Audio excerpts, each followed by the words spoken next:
પ્રભુનો આભાર માનીએ છીએ આપણે આ સમયના માટે કે પ્રભુની યોજના અને પ્રભુની કૃપામાં આપણે અવારનવાર આ રીતે મળી રહ્યા છે, તેના માટે પ્રભુની સ્તુતિ કરીએ છીએ। તમારા તરફથી જે અમને ઉત્તેજન મળી રહ્યું છે, જે ફોન આવી રહ્યા છે, જે મેસેજ આવી રહ્યા છે, તમે અમારી સેવાઓને જે રીતે એપ્રિશિએટ કરી રહ્યા છો અને અમારી સેવાઓના માટે પ્રાર્થના કરો છો, અમે પૂરા હૃદયથી તમારો આભાર માનીએ છીએ। તમારા આ સેવા કાર્યના બદલામાં, તમારા સપોર્ટના બદલામાં પ્રભુ તમને પુષ્કળ આશીર્વાદ આપે તેવી અમે પ્રાર્થના કરીએ છીએ। સાથે આજે બાઇબલના એક મહત્વના વિષય પર આપણે શાસ્ત્ર અભ્યાસ કરવા માંગીએ છીએ અને મારો આજનો વિષય એ છે તારણ એટલે શું, વોટ ઇઝ સાલ્વેશન। એ વિષય પર આજે આપણે શાસ્ત્ર અભ્યાસ કરવા માંગીએ છીએ। જો આપણે તારણ વિશે જોઈએ તો લોકોની પાસે અલગ અલગ સમજદારી સાલ્વેશન સંબંધી રહેલી છે। કોઈ એવું કહે છે કે હું તારણ સંબંધી આવું માનું છું, તો બીજો કોઈ વ્યક્તિ આવીને એમ કહે છે પણ હું આવું પણ માનું છું। શું આપણા માટે એ ઇમ્પોર્ટન્ટ છે કે લોકો શું માને છે તેના કરતાં બાઇબલ તારણ સંબંધી શું કહે છે તેના વિશે આપણે અભ્યાસ કરીએ, તેનામાં મન પરોવીએ। બિકોઝ હવે એવો સમય આવી ગયો છે જ્યાં આપણે સૌથી વધારે સમય ઈશ્વરના વચનોમાં પસાર કરવો પડશે અને ઈશ્વરના વચનોને લગતી બાબતોમાં આપણે આપણા જીવનને ગૂંથવું પડશે, આપણા સમયોને ગૂંથવા પડશે, આપણા બાળકોને ગૂંથવા પડશે કે જેથી કરીને જે વિશ્વમાં બની રહ્યું છે તેનો ભોગ આપણે ના બનીએ, પણ જે ઉપરથી આવતું જીવન, ઉપરથી આવતી સલામતી અને ઉપરથી આવતી દેવની ભલાઈ છે તેમાં આપણે જીવન જીવીએ। તારણ સંબંધી હું બાઇબલ શું કહે છે તે પહેલાં હું એ વાત તમારી આગળ શેર કરવા માગું છું કે બાઇબલ તારણ કોને નથી કહેતું, કે આ બાબતો તારણ નથી। કેટલા બધા લોકો એવું માનતા હોય છે કે આ બાબતો તારણ છે, પણ હું આજે બાઇબલમાંથી કહેવા માંગુ છું તારણ શું નથી, કે આ બાબતો દ્વારા માણસ તારણ નથી પામી શકતો। તમે મારી સાથે કાઢી શકો છો એફેસોનો પત્ર 2 અધ્યાય 8મી કલમથી આગળ। કેમ કે તમે કૃપાથી વિશ્વાસ દ્વારા તારણ પામેલા છો અને એ તમારાથી નથી, એ તો દેવનું દાન છે, કરણીઓથી નહીં, રખેને કોઈ અભિમાન કરે। અહીંયા આપણે જોઈએ પહેલા કે તારણ, બાઇબલ કોને તારણ નથી કહેતું, કે જ્યારે કોઈ વ્યક્તિ એમ માનતો હોય છે કે હું સારા કામ કરું છું તો હું તારણ પામેલો છું, તો એ વાતને બાઇબલ સમર્થન આપતું નથી। મોટાભાગના લોકો એવું માનતા હોય છે કે હું સારી કરણી કરી રહ્યો છું, હું લોકોને મદદ કરી રહ્યો છું, કે હું અઠવાડિયામાં એક દિવસ ઉપવાસ કરું છું, કે હું આ પ્રમાણે સંગતોનો ભાગીદાર બનું છું। શું આ બધી બાબતોના આધારે એ નક્કી થતું નથી કે માણસ તારણ પામેલો છે। હા, કદાચ માણસોએ પોતે નક્કી કરી લીધું હોય, માણસોએ પોતે એવું માની લીધું હોય કે હું તારણ પામ્યો છું, પણ કરણીઓથી કોઈ પણ માણસ તારણ પામતો નથી। અહીંયા લખ્યું છે કે રખેને કોઈ અભિમાન કરે, કે કોઈ વ્યક્તિ એમ કે મારી કરણી દ્વારા હું તારણ પામ્યો છું, તો બાઇબલ એ વાતને સમર્થન આપતું નથી। આપણે જોઈએ છે કે કેટલા બધા એવા લોકો છે જે પ્રભુ ઈસુ ખ્રિસ્તને ઓળખતા નથી, પણ તેમના જીવનો બહુ સારા છે, તેમના કામો બહુ સારા છે, ઘણાઓને તેઓ મદદરૂપ બની રહ્યા છે। જો સારી કરણીથી તારણ મળતું હોત તો પ્રભુ ઈસુ આ પૃથ્વી પર ના આવ્યા હોત। જો સારી કરણીઓથી તારણ પ્રાપ્ત થતું હોત, બીકોઝ પ્રભુ ઈસુ આવ્યા એ પહેલા સારા કામો થતા હતા, સાબત દિન પવિત્ર પાળવામાં આવતો હતો, દશાંશ દાન આપવામાં આવતા હતા, લોકોની મદદ કરવામાં આવતી હતી, ગરીબોને, વટે માર્ગુને પોતાના ઘરે લઈ જઈને જમાડવામાં આવતા હતા। એવા ઘણા બધા સારા કામો થઈ રહ્યા હતા, પણ જો એ કામોથી તારણ હોત, સારા કામોથી, તો પ્રભુ ઈસુ આ પૃથ્વી ઉપર ના આવ્યા હોત। ઘણા બધા લોકો એવું માનતા હોય છે કે અમે ધાર્મિક છીએ, અમે કોઈ વ્યસન નથી કરતા, તો અમે તારણ પામેલા છે। આ બાબતને પણ બાઇબલ સમર્થન આપતું નથી। તમારો અને મારો જ્યારે ન્યાય થશે ત્યારે આ પુસ્તકમાં લખેલી બાબતોના આધારે ન્યાય થશે। પ્રકટીકરણનો જો આપણે જોઈએ, પ્રકટીકરણના 21મા અધ્યાયમાં આ પ્રમાણે લખવામાં આવ્યું છે, પ્રકટીકરણ 20મો અધ્યાય 12મી કલમથી આગળ। પછી મેં મુએલાને, મોટા તથા નાના સર્વને દેવની સમક્ષ ઉભા રહેલા જોયા, અને પુસ્તકો ઉઘાડવામાં આવ્યા, અને એક બીજું પુસ્તક જે જીવનનું પુસ્તક છે તે પણ ઉઘાડવામાં આવ્યું। તે પુસ્તકોમાં જે લખેલું હતું તે પરથી મુએલાઓનો તેઓની કરણીઓ પ્રમાણે ન્યાય કરવામાં આવ્યો। સી આપણે જ્યારે પ્રભુ પાસે જઈશું ત્યારે યોહાન અહીંયા જે પ્રકટીકરણ એટલે કે આવનારા સમયોમાં જે બાબતો બનવાની હતી તે પવિત્ર આત્મા દ્વારા દેવે યોહાનની આગળ પ્રગટ કર્યું અને યોહાને એ જોયું કે એક સમય એવો આવવાનો છે કે જ્યારે આખી વિશ્વના લોકો જેઓ ઈશ્વર પાસે ઊભા છે તેમનો ન્યાય કરવામાં આવશે અને ન્યાય કરવા માટે ઈશ્વર કહે છે કે એક પુસ્તકનો ઉપયોગ કરશે અને પુસ્તક આ છે. પરીક્ષા જ્યારે લેવાય ત્યારે જે આપણને બુક આપવામાં આવ્યું હોય તેના આધારે પ્રશ્નો પૂછવામાં આવતા હોય છે. તમને પરીક્ષામાં એવી બુકમાંથી પ્રશ્નો નહીં પૂછાય જે તમને આપવામાં નથી આવી. સો આ બાઇબલ જે આપણને આપવામાં આવ્યું છે તેના દ્વારા આપણો ન્યાય થશે. અને એટલા માટે માણસોના નીતિ નિયમો તારણ સંબંધી શું છે, લોકો તારણ પામવા વિશે શું વાત કહે છે, એ કરતાં વધારે ઇમ્પોર્ટન્ટ છે આ બાઇબલ તારણ વિશે શું કહે છે. કારણ કે માણસોના ઉભા કરેલા નીતિ નિયમો સમયના આધારે બદલાઈ જશે, પણ દેવનું વચન એ કદી બદલાતું નથી. ઈસુ ખ્રિસ્તે પોતે એમ કહ્યું કે આકાશ તથા પૃથ્વી જતા રહેશે પણ મારી વાતો જતી રહેવાની નથી. સો બાઇબલ એમ કહે છે સારી કરણીઓથી કોઈ વ્યક્તિ તારણ પામી શકતા નથી. હું તમને મારો એક્ઝામ્પલ આપું. એક જગ્યાએ મારી મિટિંગ ચાલતી હતી અને મારી મિટિંગ પૂરી થઈ પછી એક વ્યક્તિ મને મળવા માટે આવ્યા અને હું નવા જન્મ સંબંધી વાત કરી રહ્યો હતો કે યોહાન 3 લખ્યું છે, યોહાનની સુવાર્તા 3 અધ્યાયમાં, જો કોઈ માણસ નવો જન્મ નહીં પામ્યો હોય તો તે દેવના રાજ્યમાં નહીં જાય. તો એ સંબંધી હું વચનનો ખુલાસો આપતો હતો, સુવાર્તા આપી રહ્યો હતો. જ્યારે મારી મિટિંગ પૂરી થઈ પછી એક વ્યક્તિ મને મળવા માટે આવ્યા અને તેમણે આવીને મને એમ કહ્યું, જોયભાઈ હું તો સીધી સ્વર્ગમાં જ જઈશ. એમણે મને એવું કહ્યું, મને કે હું સીધી સ્વર્ગમાં જઈશ. બધું બહુ સારું કહેવાય, તમે સ્વર્ગમાં તમારું એડવાન્સ બુકિંગ કરાવી દીધું છે, બહુ સારી બાબત છે અને આપણે એવું કરાવવું જ જોઈએ. આપણે એડવાન્સમાં બુકિંગ કરાવી દેવું જોઈએ. આ પૃથ્વી ઉપર આપણે એ રીતે જીવન જીવવાનું છે જેના આધારે આપણું ત્યાં એડવાન્સમાં બુકિંગ થઈ જાય. પણ મેં તમને એક પ્રશ્ન પૂછ્યો, બધું મને તમને એક પ્રશ્ન પૂછી શકું છું? તો કે હા પૂછો. તમે કઈ બાબતના આધારે એવું માનો છો કે તમે સ્વર્ગમાં જશો? તે અમને જવાબ એવો આપ્યો, સાહેબ છેલ્લા 20 વર્ષથી હું ક્વાયરમાં સેવા આપું છું.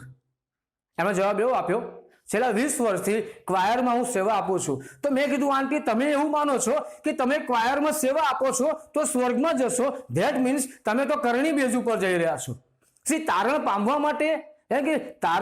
માટે કરણીની જરૂર નથી, પણ તારણ પામ્યા પછી છે. તો જો કોઈ વ્યક્તિ એમ કહેતો હોય કે મારી કરણીના લીધે હું તારણ પામેલો છું કે પામેલી છું કે હું સ્વર્ગમાં જઈશ, તો બાઇબલ એ વ્યક્તિને ખોટો સાબિત કરે છે.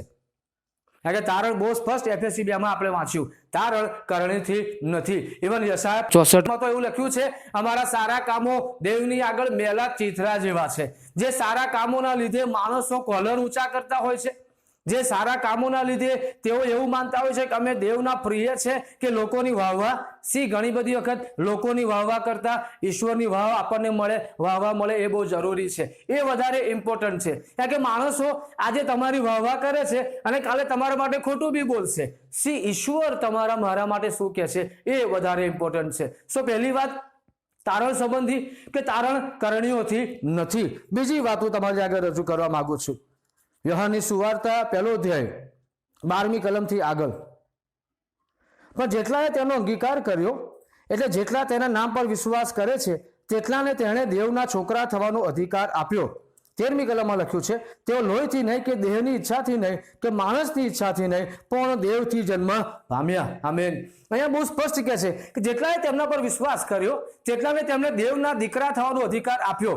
પછી લખ્યું છે, પણ તેઓ લોહીથી નહીં કે દેહથી નહીં પણ દેવની ઈચ્છાથી જન્મ પામ્યા. સો કેટલા બધા લોકો આજે એવું માનતા હોય છે કે અમે ખ્રિસ્તી ઘરમાં જન્મ પામેલા છે માટે અમે તારણ પામેલા છીએ કે માટે અમે પ્રભુના સ્વર્ગના ભાગીદાર બની ગયા છે. બાઇબલ એ વાતને સમર્થન આપતું નથી. અહીંયા બહુ સ્પષ્ટ લખ્યું છે. વાલાઓ, આ વાત તમારી આગળ એટલા માટે હું રજૂ કરવા માંગુ છું કે રજૂ કરી રહ્યો છું કેમ કે હવે આપણે ફેઝમાં એન્ટર થયા છે. હિબ્રુઓનો પત્ર 2 અધ્યાય 3જી કલમમાં એવું લખ્યું છે કે જો આપણે એવા મહાન તારણ વિશે બેદરકાર રહીશું તો સી રીતે બચીશું. એવી ઘણી બધી ખોટી સમજદારી આપણા મનોમાં ફિટ થઈ ગયેલી છે, જે સમજદારીનો આધાર બાઇબલ નથી. અહીંયા બાઇબલ બહુ સ્પષ્ટ કહે છે. હું તમારી આગળ બાઇબલની વાત રજૂ કરી રહ્યો છું કે લખ્યું છે કે તેઓ લોહીથી નહીં, કે દેહથી નહીં પણ દેવથી જન્મ પામ્યા. આજે મારું નામ જોય છે, મારા ફાધરનું નામ સેમ્યુલભાઈ. સો હું ખ્રિસ્તી ઘરમાં જન્મ પામ્યો, મને એનો બેનિફિટ મળ્યો, મને બાઇબલ મળ્યું, મને સંગત મળી, મને ચર્ચ મળી, પ્રભુના સંતો સેવકો મળ્યા, એના માટે પ્રભુનો આભાર માનું છું. પણ એ બાબતના આધારે હું તારણ પામેલો છું એ સાબિત થતું નથી. બિલી ગ્રેહામ સાહેબે એક સરસ વાત કરી હતી કે કોઈ વ્યક્તિનો જન્મ ગેરેજમાં થાય તો એ મોટર કાર બની જતો નથી. એ રીતે કોઈ વ્યક્તિનો જન્મ ખ્રિસ્તી ઘરમાં થાય તો એ ખ્રિસ્તી બની જતો નથી. એ તો જ્યારે વ્યક્તિ સમજણો થાય છે, જ્યારે તેની આગળ સુવાર્તા પ્રગટ થાય છે, જ્યારે તેને પાપોનું ભાન થાય છે અને પોતાની સભાનતામાં જ્યારે ઈશ્વરને સોંપાય છે, ત્યારે તેના ખ્રિસ્તી જીવનની શરૂઆત થાય છે. જો આજે આપણે આ મહાન તારણ વિશે બેદરકાર રહીશું તો બહુ મોટી કિંમત ચૂકવવી પડશે. જ્યારે પ્રભુની આગળ આપણો ન્યાય થશે ત્યારે આ પુસ્તકના આધારે આપણો ન્યાય થશે, આ બાઇબલમાં લખેલી વાતોના આધારે આપણો ન્યાય થશે. પ્રભુ આપણો ન્યાય કરશે ત્યારે આ પુસ્તકનો ઉપયોગ કરશે. સો કોઈ એવું નહીં કહી શકે કે પ્રભુ મને ખબર નથી. રોમન 1 બહુ સ્પષ્ટ લખ્યું છે કે સૃષ્ટિના આરંભથી દેવે પોતાનું દેવત્વ આ સમગ્ર વિશ્વમાં મૂક્યું છે, જે પરથી લોકો જાણી શકે કે દેવ છે જે સગલાનું સંચાલન કરી રહ્યા છે. દેવે પોતાનું દેવત્વ, પોતાનું ડાપણ સમગ્ર સૃષ્ટિમાં મૂક્યું છે. કોઈ એવું નહીં કહી શકે પ્રભુ મને હમણે સુવાર્તા ના આપી, મને તો તારણ સંબંધી આવો ખ્યાલ જ નહોતો. આ બાઇબલ તમને અને મને એટલા માટે આપવામાં આવ્યું કે તેમાં આપણે આપણું મન પરોવીએ, આપણે સમય આપીએ, જેથી કરીને એ બાઇબલમાં લખેલી વાતોને આપણે જીવનમાં મૂકી શકીએ.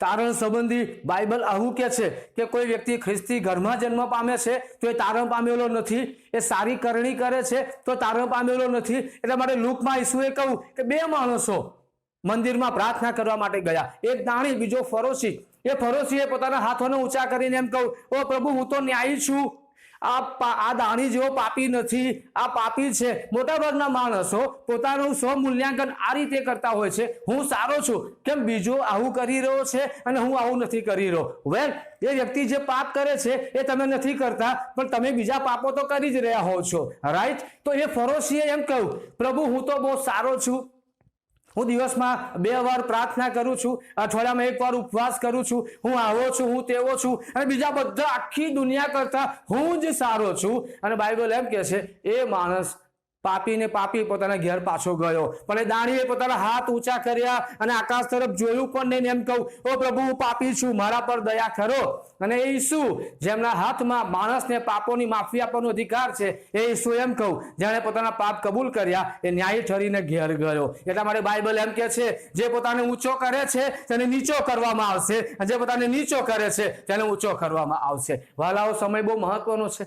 મહાન તારણ વિશે બેદરકાર રહીશું તો નહીં ચાલે. જે સાલ્વેશન શબ્દ છે, તારણ, સાલ્વેશનનો મતલબ એવો થાય છે મહાસંકટમાંથી બચી જવું, આ પૃથ્વી પર આવનારા સંકટોમાંથી બચી જવું, અને મરણ પામ્યા પછી જે અનંતકાલિક નાશનું સંકટ છે તેમાંથી આપણે બચી જઈએ. પણ આ પૃથ્વી પર આપણા લીધેલા નિર્ણયોની અસર આપણા અનંત જીવન ઉપર પડશે, આપણા મરણ પામ્યા પછીના જીવન પર પડશે. સો બેદરકાર રહેવાનો સમય નથી. તમારા મારા માટે ઈસુ ખ્રિસ્ત મરણ પામ્યા છે, માટે ઈસુ ખ્રિસ્ત એકલા જ આપણને ત્યાં સ્થાન આપી શકશે. માટે એ શું કહે છે, વચન શું કહે છે, તેના તરફ આપણે ધ્યાન આપવાની જરૂરિયાત છે. સારી કરણીથી તારણ નથી સાહેબ, ખ્રિસ્તી ઘરમાં જન્મ લેવાથી તારણ નથી, ધાર્મિક ક્રિયાકાંડોથી તારણ નથી, નિર્વ્યસની જીવનથી તારણ નથી. તારણ ખાલી એક જ બાબતથી છે, અને વાત કરતા હું બહુ ખુશી અનુભવું છું. પ્રભુ એક સુવાર્તિક તરીકે મારો અભિષેક કર્યો છે, અને અત્યારે અમે ન્યૂ ક્રિએશન મિનિસ્ટ્રી દ્વારા નડિયાદમાં, અમદાવાદ, આણંદ, વડોદરા, દાહોદ અને ઘણી બધી જગ્યાઓમાં અમે દેવનું વચન પ્રગટ કરી રહ્યા છે. તમે અમારા માટે પ્રાર્થના કરજો. પ્રભુ હજુ વધારે સામર્થ્ય, અભિષેક અને કૃપાદાનો પૂરા પાડે કે જેથી કરીને પ્રભુના મહાપરાક્રમમાં સુવાર્તા પ્રગટ થાય. કેમ કે કરંથીના પત્રમાં લખ્યું છે કે દેવનું રાજ્ય બોલવામાં નથી પણ સામર્થ્યમાં છે. આમેન. સો દેવનું એવું સામર્થ્ય પ્રગટ થાય કે જેના લીધે લોકોના જીવનો બદલાય, લોકોના હૃદયો, લોકોના કઠણ મનો તૂટે અને દેવનો મહિમા થાય. અને જ્યારે હું આ વાત કરું છું કે કઈ બાબતથી તારણ છે, ત્યારે હું બહુ ખુશી અનુભવું છું. કેમ કે પ્રભુએ જે આત્મા આપ્યો છે એ આત્મા આપણને સર્વ સત્યમાં દોરી જાય છે. એફેસોનો પત્ર 1 અધ્યાય 7મી કલમમાં પ્રમાણે કહે છે, તેનામાં તેમના લોહી દ્વારા તેમની કૃપાની સંપત પ્રમાણે આપણને ઉદ્ધાર એટલે પાપની માફી મળી છે. આમેન. આપણને પાપની માફી કેવળ પ્રભુ ઈસુના લોહી દ્વારા મળે છે, નહીં કે સારી કરણી દ્વારા, નહીં કે નિર્વ્યસની જીવન દ્વારા, નહીં કે ધાર્મિક ક્રિયાકાંડો દ્વારા, નહીં કે ખ્રિસ્તી ઘરમાં જન્મ લેવા દ્વારા. કારણ કે રોમન 3:23 લખ્યું છે, સઘળાએ પાપ કર્યું છે, સઘળા દેવના મહિમા વિશે અધૂરા છે. આ પૃથ્વી પર કોઈ પણ જગ્યાએ જન્મેલો માણસ બાઇબલ કહે છે કે તે પાપી છે, અને એ પાપી માણસને વધસ્તંભ ઉપર ઈસુ ખ્રિસ્તે જે લોહી વેવડાવ્યું છે એ લોહીમાં પાપોની માફી મળે છે. સી તમે ને હું દેવની આગળ માન્ય થઈએ છીએ તમારા અને મારા કામોના લીધે નહીં, પણ એ રાજાઓના રાજા અને પ્રભુના પ્રભુ ઈસુ ખ્રિસ્તે વધસ્તંભ ઉપર જે કાર્ય કર્યું તે કાર્ય દ્વારા આપણે દેવની આગળ ન્યાયી ઠરીએ છીએ. શું આ સમય આવી ગયો છે આપણે આપણી સમજદારીને આપણે કઈ રીતે જીવીએ છીએ, કઈ રીતે જોઈએ છે તે ચકાસવા માટેનો? અને બાઇબલ આમ કહે છે, ફરી વાર કહું છું, આ બાઇબલના આધારે તમારો મારો ન્યાય થશે, આ લખેલી વાતોના આધારે તમારો મારો ન્યાય થશે. માટે લોકો શું કહે છે, માણસોના નીતિ નિયમો શું કહે છે, તેના કરતાં વધારે ઇમ્પોર્ટન્ટ આ છે બાઇબલ શું કહે છે.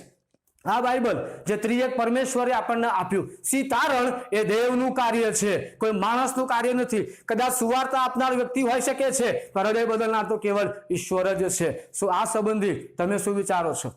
તમારા જીવનમાં શું ચાલી રહ્યું છે? તમે તારણ પામ્યા છો, નથી પામ્યા? અથવા તમે તારણ પામ્યા છો તો તમે કઈ બાબતના આધારે એવું માનો છો કે હું તારણ પામેલો છું કે પામેલો છું? સારા કામો દેવની આગળ મેલા ચિત્રા જેવા છે. અને જો તમે આ દિશામાં આગળ જાણવા માંગો છો, વધવા માંગો છો, તો તમે અમારો સંપર્ક કરી શકો છો. જ્યારે મેસેજ પૂરો થાય ત્યારે મારો નંબર આવતો હોય છે, તમે મને ફોન કરી શકો છો. મારો ઈમેલ પણ છે, તમે ઈમેલ કરી શકો છો.